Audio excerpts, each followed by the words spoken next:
Hey guys, so today we're going to be breaking down the new free-to-play cooler and the free-to-play Android 13. We also have some new equipment to take a look at as well. So we'll start with the free characters. Unfortunately, it doesn't look like there's a lot of ways to get Z power for them right now because we still have the old co-op going on, which is giving Z power for the Gohan and Vegeta still. So not really a lot of ways to get a lot of Z power for these characters. So unfortunately, I think my showcase is going to probably just end up being them at 3 stars, which for a free-to-play character is probably not going to look too good. So keep that in mind here. But let's go ahead and check these guys out here. Let's go ahead and display max stats for Cooler. We'll start with him.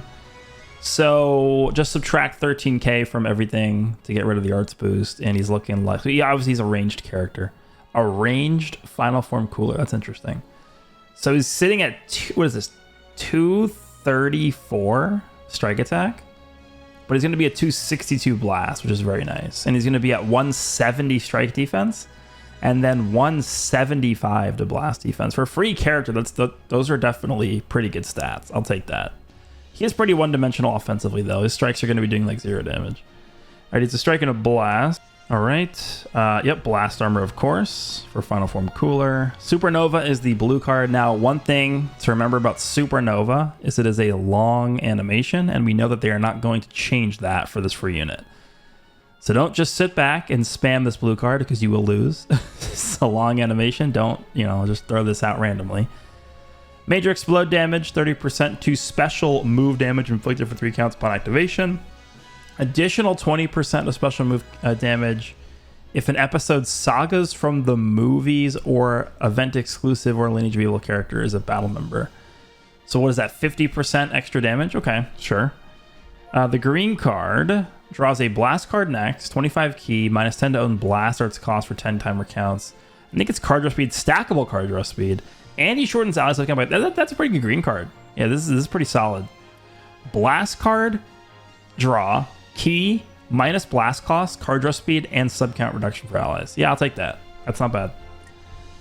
Main ability draws a blue card next, 30% healing, 50 key. He gets 30% damage for 30 counts, and then he gets 30% to enemy sustained damage cut penetration for 30 counts. That's pretty strong offensive main ability. Nothing crazy, but it is a decent amount of damage. 33% movies, event exclusive, or lineage of evil, blast attack and defense.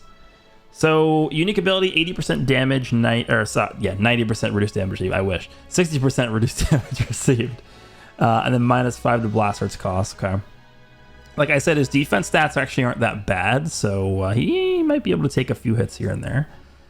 Applies the following effects to self per episode: sagas from the movies, tag event exclusive, or tag lineage of evil battle member other than this character in the party.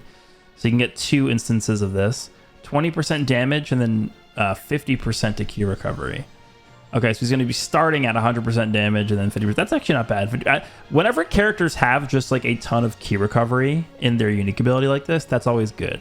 It feels really bad to just have a character with like 0% key recovery because it really does make a difference. You can feel it. Following effects occur when this character is the battlefield. 40 key, okay, that's good. 20% damage inflicted, and then 10% damage inflicted by allies. But this is when he switches in. Okay, I mean, I'm not really the biggest fan of when you have support characters that are buffing the team when they switch in because it's never going to be up most of the time, but at least he's benefiting from his own support, right? So basically he's getting 30% damage upon switch in. So he's going to be like 130.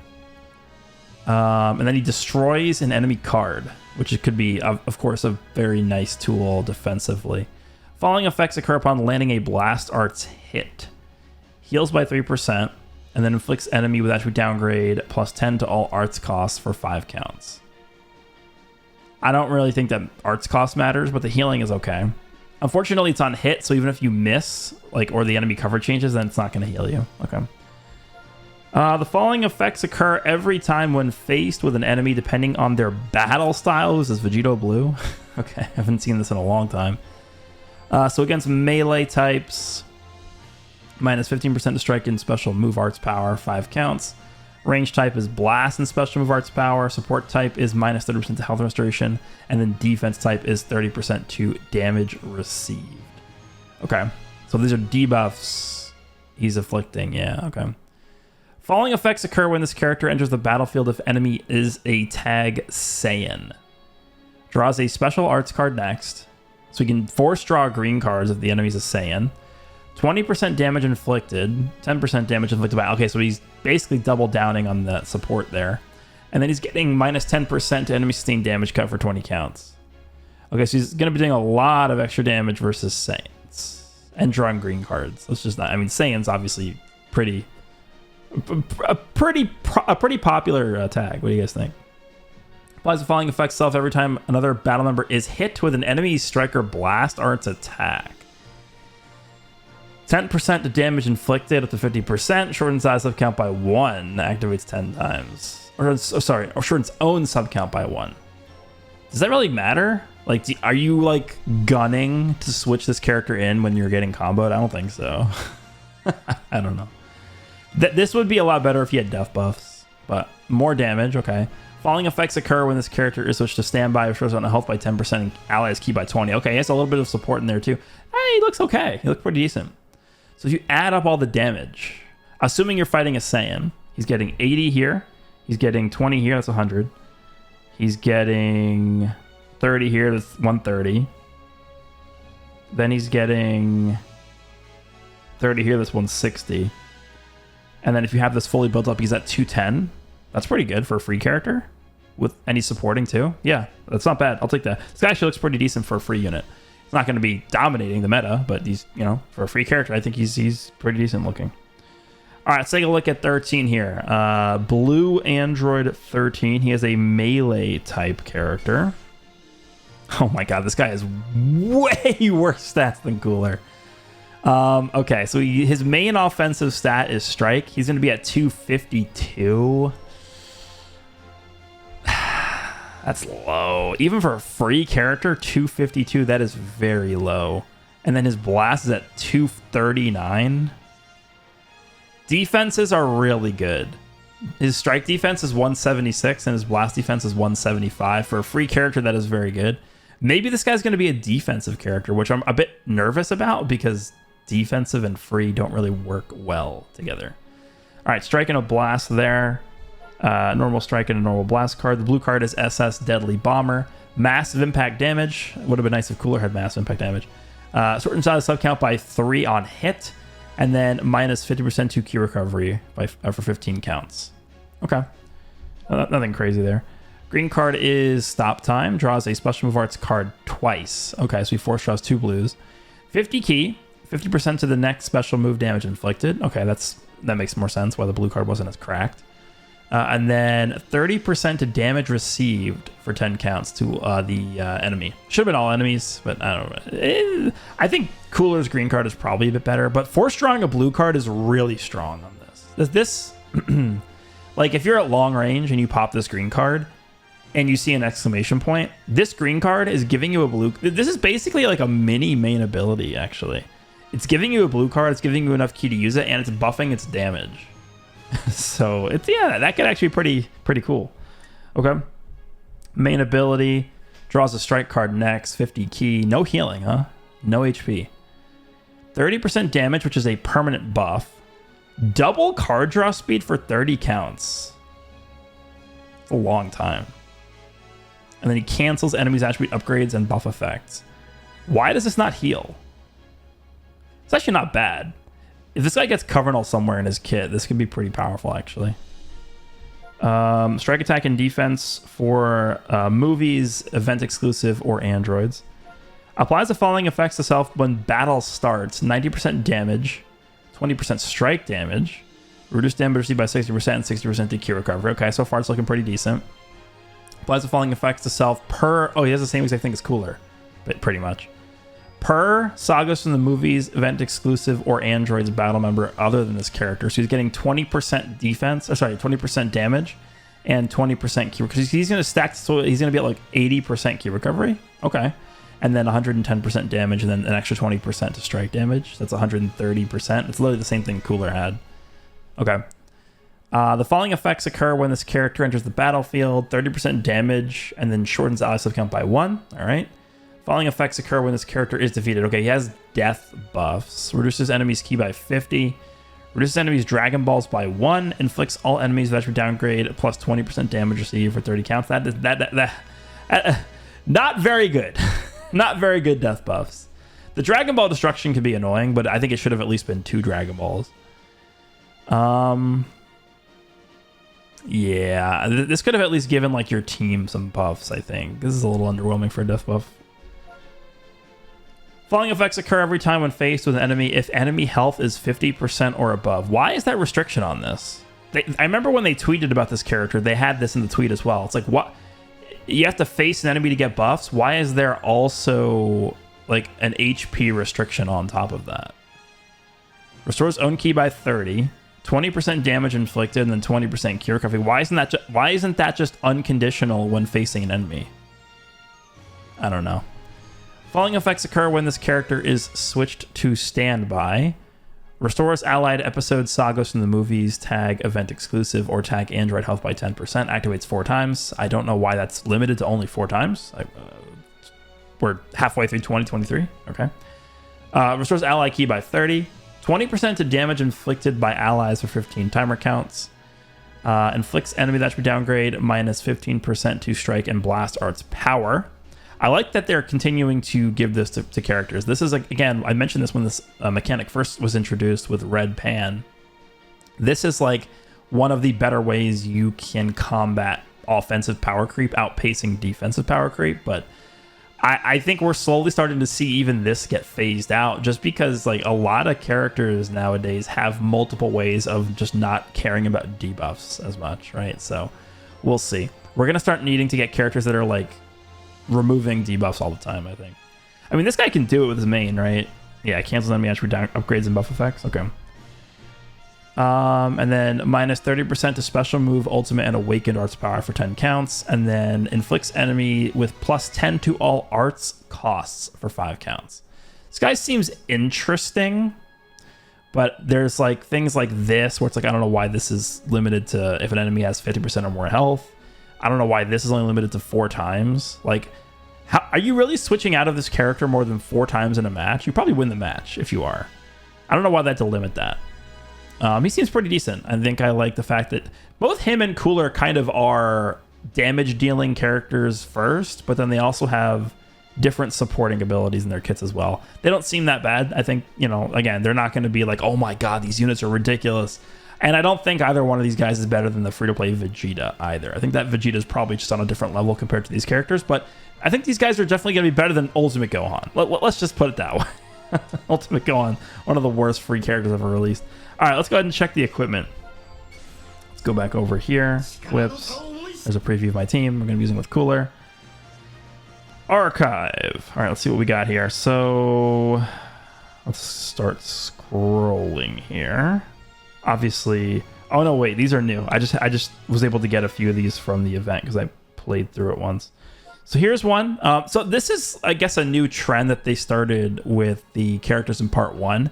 It looks like they're going to be giving event exclusive characters like really strong equipment. I actually have no issue with this. I think this is a pretty good idea.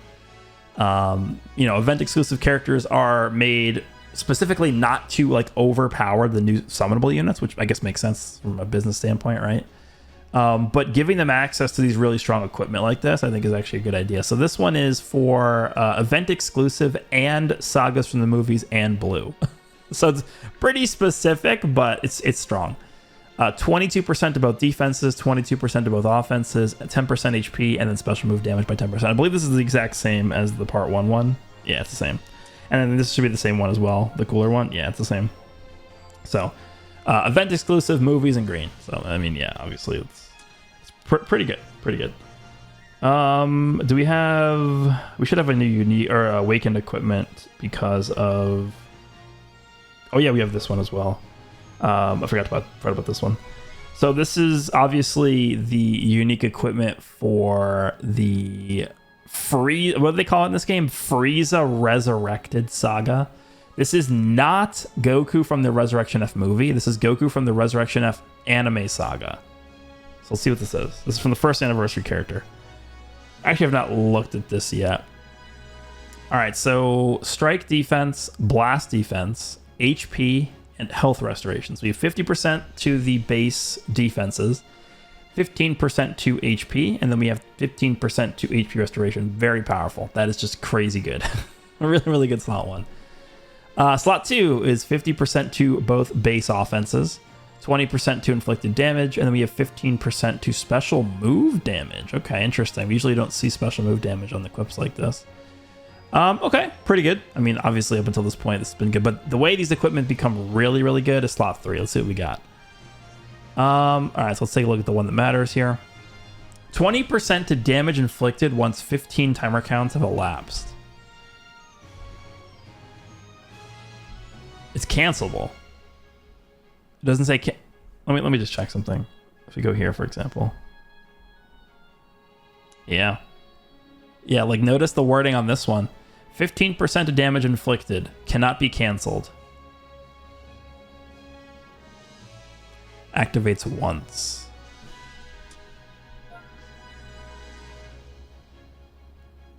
Does this stack infinitely? Once 15 timer counts have elapsed. I don't think it works like this, but it doesn't say it can't be stacked. So does this mean that every 15 timer counts that elapse, this guy's getting damage? I don't think it works like that, but I mean, it doesn't say it can't be stacked, and then Ultimate Gohan said that. Increases Arch Card draw speed by 1 level for 35 timer counts once 15 timer counts have elapsed. That is very specific. It's really specific. 20% of damage inflicted once 45 timer counts have elapsed, and then he gets an extra sustained damage cut plus 15% once 45 timer counts have elapsed. Really? I believe this is the first time we've ever seen sustained damage cut on an equipment. I don't think this was a mistake. Like, I don't think they accidentally forgot to put cannot be canceled in here. I think this was actually meant to be a cancelable buff because of how strong it is. I mean, if you don't cancel this, this is the best equipment in the game by far. But I think with all the buff canceling effects we have in the game right now, right, Rose literally just uses a blue card and you lose everything. So I don't. We'll see. We'll see. All right, we should have an Awaken equipment because the Rush did reset this week as well. There it is. Okay. Oh, it's the Kaba equip. This is a pure equipment. This Kaba equip right here. This is a pure strike equip for Rival Universe. This could be really good. Let's see. Okay, so we have 18% strike defense, 20% blast defense, strike attack up to 15%, and then 5% to own strike attack for each Universe Rep battle member. They changed it from Rival Universe to Universe Rep, much better. Wow, this is good. That is a juicy equipment. This is really good. What is the requirement here? Oh, it's for Rival Universe and so you have to be in both Rival Universe and Universe Rep. I was hoping they would make this just Universe Rep. That would have been crazy, but yeah, Rival Universe. I mean, this is still really good for characters like the Yellow Jiren, Ultra Hit, Casserole would make good use of this. I think like Kawaii would make good use of this too. Like, this is a really good equipment. Yeah, that's good. Okay, I believe that is it for this week's update. I'm a bit surprised we did not get a Zenkai this week, because this is now 2 weeks in a row with no Zenkai. And I think next week will be the Part 2 LF banner. So I don't know when they're planning on doing a Zenkai Awakening, but it's been a while since we've gone multiple weeks like this without getting one. But let me know down below what you guys think of Cooler and the Android 13, as well as the equipment we went over. Hope you guys enjoyed this one, and I'll see you all in the next one.